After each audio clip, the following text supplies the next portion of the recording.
विजय कुमार के मुताबिक कार में करीब 40 से 45 किलो विस्फोटक रखा गया था और बताया गया कि जिस कार में विस्फोटक रखा था उस कार पर मोटरसाइकिल की नंबर प्लेट लगी हुई थी। रात भर सुरक्षा बल ने कार को अपनी निगरानी में रखा और सुबह होते ही उसमें रखे बम को एक धमाका करके नाकाम कर दिया।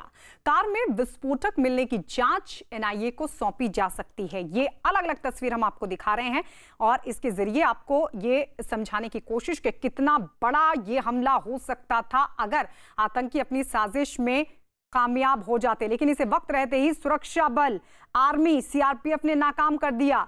जॉइंट ऑपरेशन के तहत इस आईडी को डिफ्यूज किया गया। एक बड़ा धमाका हुआ और धमाका इतना जोरदार था कि आसपास की जो इमारतें थी उनको भी नुकसान पहुंचा। जैसा कि आईजी बता रहे हैं कि 40 से 45 केजी आईडी कार में रखा गया था।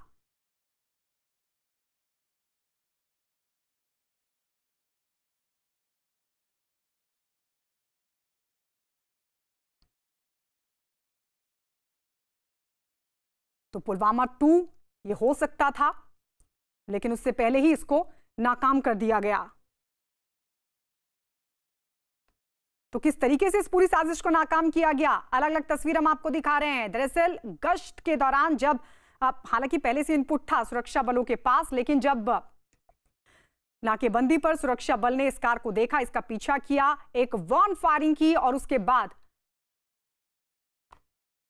आतंकियों की तरफ से भी, क्योंकि कहा जा रहा है कि 2 से 3 आतंकी उस कार में हो सकते हैं, उनकी तरफ से भी फायर हुआ। पीछा किया तो आतंकी अंधेरे का फायदा उठाकर भागने में कामयाब हो गए, लेकिन इस आईडी को डिफ्यूज कर दिया गया आज सुबह। हमारे सहयोगी नीतीश कुमार इस वक्त दिल्ली से हमारे साथ जुड़े हुए हैं, जो लगातार अपडेट हमें दे रहे हैं। रक्षा विशेषज्ञ मेजर जनरल के सिन्हा हमारे साथ जुड़ चुके हैं, डिफेंस एक्सपर्ट हैं। रक्षा विशेषज्ञ ब्रिगेडियर अनिल गुप्ता हमारे साथ जुड़ चुके हैं। सबसे पहले अनिल गुप्ता जी, आपके पास मैं आना चाहूंगी। अब इस पूरी घटना को हम कैसे देखें, क्योंकि ये हमारे नेटवर्क की मजबूती थी कि पुलवामा अटैक तो हो गया, लेकिन पुलवामा 2 जो हो सकता था उसे वक्त रहते नाकाम कर दिया गया। गायत्री, ये पूरी की पूरी साजिश पाकिस्तान में रची गई है, इसमें कोई दो राय नहीं है। अगर आप 18 मई का पाकिस्तान के प्रधानमंत्री इमरान खान का बयान सुनेंगे, उसमें उन्होंने साफ कहा था कि भारत एक फ्लैग ऑपरेशन करने वाला है जल्द जी। और फ्लैग ऑपरेशन का मतलब यही होता है जो हुआ है कि किसी प्रकार का बड़ा हादसा किया जाएगा और उसका ब्लेम जो है वो पाकिस्तान को डाला जाएगा। एग्जैक्ट वर्ड्स थे इमरान खान के 18 मई को। और उन्होंने 18 मई को क्यों कहा? जिस प्रकार आईजी विजय कुमार ने कहा है कि ये जो कोशिश थी ये हो रही थी, जिस दिन एक वहां पे एक ये रमजान के बीच में रोज दिन आता है, जिसे कुछ नाम है उसका मेरे को याद नहीं आ रहा है, जिस दिन ये बहुत बड़ा हादसा करना चाहते थे, पर उस दिन हमारी सेना इतनी मुस्तैद थी कि ये नहीं कर सके। अब इन्होंने कोशिश की कल रात की, लेकिन सेना को इसकी टिप ऑफ मिल चुकी थी और इसके लिए पूरा का पूरा मुबारकबाद जो है मैं जम्मू कश्मीर पुलिस को दूंगा, क्योंकि अगर वो 4-5 दिन पहले इस हादसे को पूरी तरह से उनकी इंफॉर्मेशन नहीं होती तो इसको ट्रैक नहीं कर पाते। ये पूरा का पूरा श्रेय जो है इसके लिए जम्मू कश्मीर पुलिस को जाता है। पर मैं ये कह रहा हूं कि इमरान खान को इसके बारे में मालूम था, इसकी पूरी की पूरी प्लानिंग पाकिस्तान में हुई है, इसका पूरा का पूरा सपोर्ट, कमांड एंड कंट्रोल सब पाकिस्तान में था और पूरा का पूरा पाकिस्तान इमरान खान इसके लिए जिम्मेवार है। सिन्हा साहब, बहुत बड़ी बात है जिस तरीके से अनिल गुप्ता बता रहे हैं कि इमरान खान ने जिक्र भी किया और उसके बाद आज इस तरह की साजिश का खुलासा।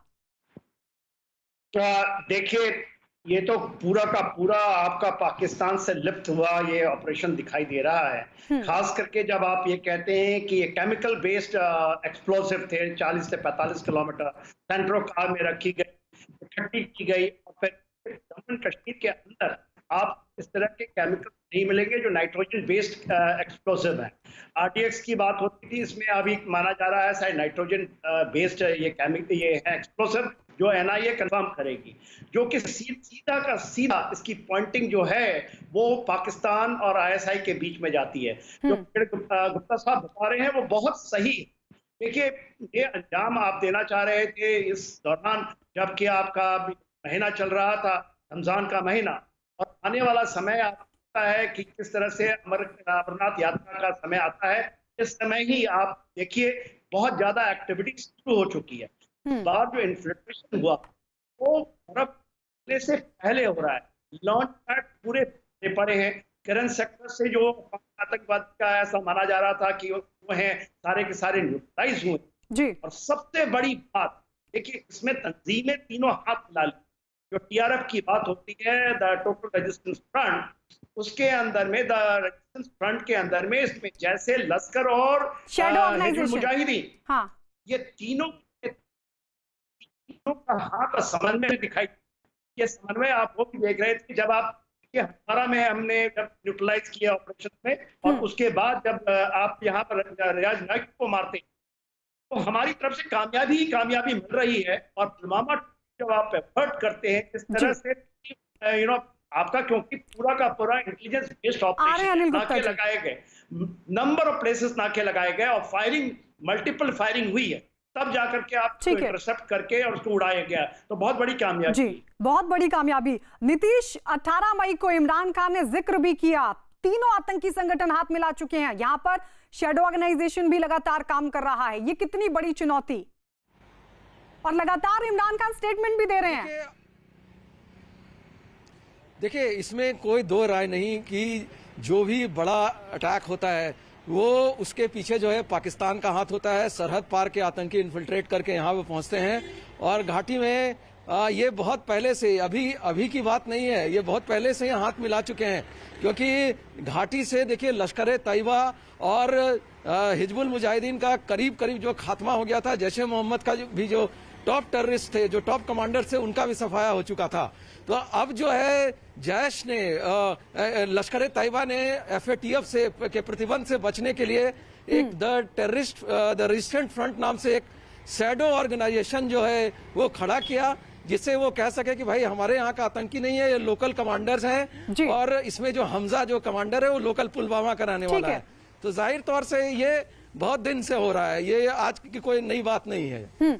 कांग्रेस से अजय उपाध्याय भी हमारे साथ हैं और बीजेपी से आरपी सिंह। अजय उपाध्याय, सबसे पहले आपके पास, आज सुरक्षा बलों ने जिस तरीके की साजिश को नाकाम किया है, ये कितनी बड़ी उपलब्धि सेना के लिए, सुरक्षा बल के लिए, और जो स्टेटमेंट इमरान खान की तरफ से 18 मई को दिया गया, जो अनिल गुप्ता हमें जानकारी दे रहे हैं, डिफेंस एक्सपर्ट, वो बता रहे हैं कि किस तरीके से इमरान खान ने सीधे तौर पर कहा कि इस तरह की कोई साजिश होगी। पहले रिफत की रिपोर्ट देख लेते हैं, किस तरीके से इस पूरे साजिश को सुरक्षा बल की तरफ से नाकाम किया। उसके बाद अजय उपाध्याय आपके पास।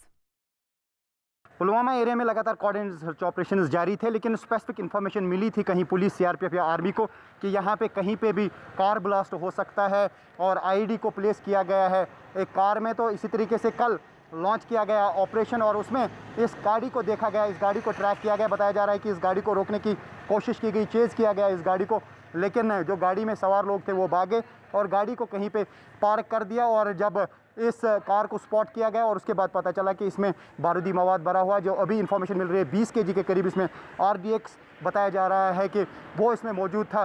तो अगर ये कहीं पे निशाने पे लग जाती, या जो मंसूबा होता उन लोगों का जिन्होंने इसमें ये आईडी भरा, तो अगर वो कहीं पे आर्मी कैंप, सीआरपीएफ कैंप या पुलिस को टारगेट किया जाता तो बहुत ज़्यादा नुकसान हो सकता था। क्योंकि बताया जा रहा है कि ये पुलवामा 2 हो सकता था। जिस तरीके से लेथपोरा पुलवामा में पिछले साल एक ज़बरदस्त धमाका हुआ जिसमें 40 के करीब सीआरपीएफ के लोगों की जान गई, तो अगर इस तरीके से कहीं पर भी कॉन्वॉय पे हमला किया जाता इस आईडी से भरी कार के ज़रिए, तो बहुत ज़्यादा नुकसान उसमें हो सकता था। तो फिलहाल ये कहा जा सकता है कि जिस तरीके से पुलिस ने कहा, एक बड़ी कामयाबी उनके लिए है, और साथ ही एक बहुत बड़े हादसे को टाला गया है। अब इस मामले की तहकीकात शुरू कर दी गई है। फिलहाल इनिशियली पुलिस इस मामले की तहकीकात कर रही है, और हो सकता है कि NIA को भी ये मामला दिया जाए, ये पता लगाया जाए कि कहाँ पे इस कार में आईडी लोड की गई और उसका निशाना क्या था जिन लोगों ने इस कार में इतना बड़ा बारूदी मवाद भरा। बताया जा रहा है कि 20 kg के करीब जो है बारूदी मवाद इसमें भरा था, और कहीं पर भी अगर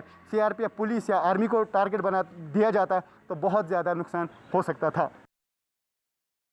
चलिए, रिफत की रिपोर्ट। हालांकि अभी जम्मू कश्मीर के आईजी की तरफ से साफ कर दिया गया कि 40 से 45 kg RDX था जो कार में रखा गया था। अजय उपाध्याय, आपके पास, एक तो ये कितनी बड़ी उपलब्धि हमारी सेना के लिए, सुरक्षा बल के लिए, और इमरान खान अपने स्टेटमेंट में जिक्र भी करते हैं इस हमले का जो हो सकता था।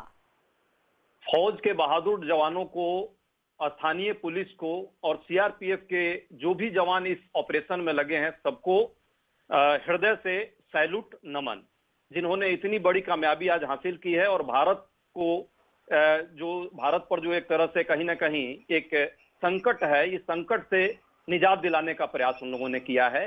और पाकिस्तान की जो गठजोड़ है उस पर उसके नाकाफ जो इरादे हैं, नापाक इरादों पर कहीं ना कहीं अपनी मजबूती के साथ अपनी बातों को रख करके और इस तरह से पूरे एक नेटवर्क को, एक समन्वय बना करके इस जाल को तोड़ने का प्रयास किया है। जहां तक पाकिस्तान की बात है, पाकिस्तान में जिस तरह की आंतरिक राजनीति, वहां का सेना, आईएसआई और जो आतंकवादी गठजोड़ है वो सदैव कहीं ना कहीं चाहता है हमारे देश को डिस्टेबलाइज करना, लेकिन उनके ये इरादे कभी पूरे नहीं होंगे, क्योंकि हमारे देश में सेना के जवान, हमारे सेना के जो भी इस पर ऑपरेशन करने वाले सभी जो रक्षक हैं, उन रक्षकों की सदैव हम सब साथ हैं और पूरा देश साथ है। इसमें भाजपा, कांग्रेस और किसी पार्टी की राजनीति की बात नहीं है।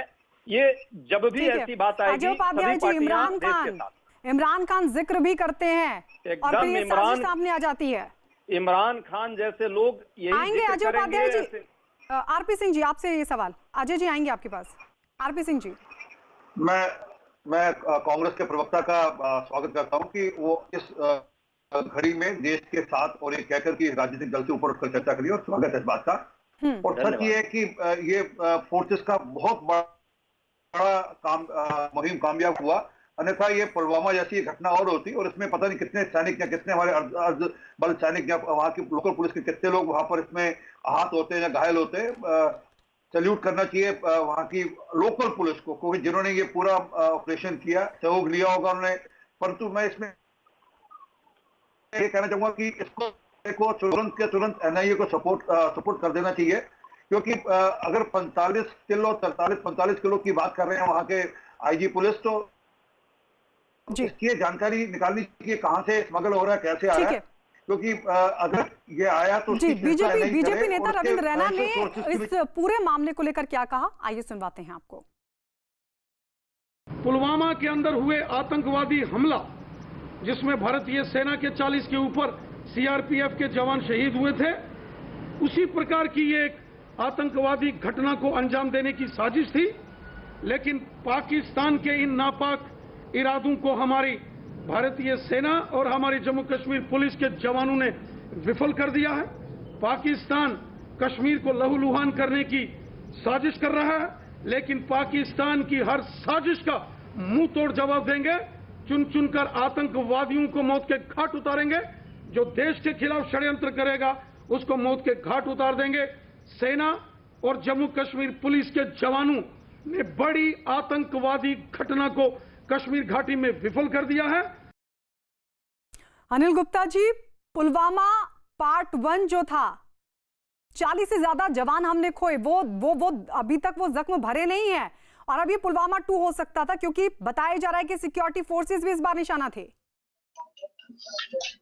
हमें पुलवामा 2 की नीयत समझनी चाहिए, क्यों करना चाहते थे पुलवामा 2। आपने देखा किस प्रकार पिछले 2 महीने से आतंकियों का सफाया किया गया जी। एक के बाद एक आतंकी नहीं, उनके कमांडर भी मारे गए। साथ ही साथ जम्मू कश्मीर पुलिस ने वहां पे जो ओवरग्राउंड नेटवर्क है उसकी धरपकड़ की, कितने ओवरग्राउंड वर्कर्स ने सरेंडर किया, कितने लोग पकड़े गए। इससे पाकिस्तान को लग रहा था अब तो अंत है आतंकवाद का कश्मीर के अंदर, और ये पाकिस्तान का लास्ट डेस्परेट अटेम्प्ट था कि आतंकवाद को किसी ना किसी से रिवाइव किया जाए, और रिवाइव करने के लिए, अपने काडर का मनोबल ऊंचा करने के लिए वो इस प्रकार की हरकत करना चाहते थे। ये उनका नियत थी इसके पीछे। और मैं मुबारकबाद दूंगा सिक्योरिटी फोर्सेस को, बार बार कहता हूं जम्मू कश्मीर पुलिस को, कि अगर वो इंटेलिजेंस इसकी डेवलप नहीं करते तो ये हादसा हो जाता। अगर ये हादसा हो जाता तो फिर आप देखते क्या होता, देखिए फिर वही साइकिल रिपीट होना शुरू हो जाता। तो ये बहुत बड़ी कामयाबी है, देश को समझना चाहिए, पर पाकिस्तान को इसका खमियाजा भुगतना पड़ेगा, क्योंकि इसमें कोई दो राय नहीं रही है। ये पूरी की पूरी command and control, planning, logistics पूरी की पूरी पाकिस्तान से है। बिल्कुल, पूरी की पूरी पाकिस्तान से है, और पाकिस्तान को इसका खामियाजा भुगतना पड़ेगा।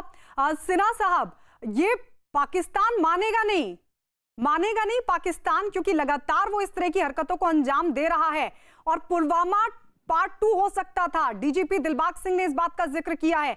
इसकी गंभीरता को हमें समझना होगा, इससे कैसे निपटा जाए अब? देखिए, आप बहुत सही फरमा रही हैं कि किस तरह से पाकिस्तान बाहर जाने वाला नहीं है। देखिए, जो चीज़ें हैं ज़मीन के ऊपर में, आपको पता होगा जब सिक्योरिटी फोर्सेस ने ऑपरेशन सब बिरनास लॉन्च किया था और 2019 तक चला। ऑपरेशन रणधोरी जो अभी चल रहा है 2020 के अंदर में, जो बड़ी कामयाबी आप देख रही हैं, इस बड़ी कामयाबी में आपने उसके टोटल नेटवर्क को ख़त्म कर दिया है। मगर पाकिस्तान ने एक साजिश रची है, जो टीआरएफ की बात हो रही है बार बार, ये एक बड़ा चैलेंज उभरा है। इसमें तंजीमें एक इकट्ठी हो गई हैं और पाकिस्तान ने दूसरा चीज एक शुरू किया है। आईएसआई के अंदर में आप देखते हैं जो ट्विटर वॉर, जो वॉर ऑन साइबर स्पेस के अंदर में है, उन्होंने बहुत बड़ा जाल बिछाया है। बस इस जाल को काटने के लिए हमें प्रोएक्टिवली कुछ और करना पड़ेगा। बिल्कुल, इस जाल को काटने के लिए प्रोएक्टिवली हमें कुछ और करना पड़ेगा, क्योंकि ये पुलवामा पार्ट 2 हो सकता था। डीजीपी दिलबाग सिंह की तरफ से कहा गया पुलवामा पार्ट 2 हो सकता था, लेकिन वक्त रहते सुरक्षा बल ने, सीआरपीएफ ने, आर्मी ने इस पूरी साजिश को नाकाम कर दिया। आप सभी का बहुत बहुत शुक्रिया। माफ कीजिए अनिल गुप्ता जी, अब आपके पास नहीं आ पाऊंगी, वक्त की कमी है। आप सभी का शुक्रिया हमारे साथ जुड़ने के लिए।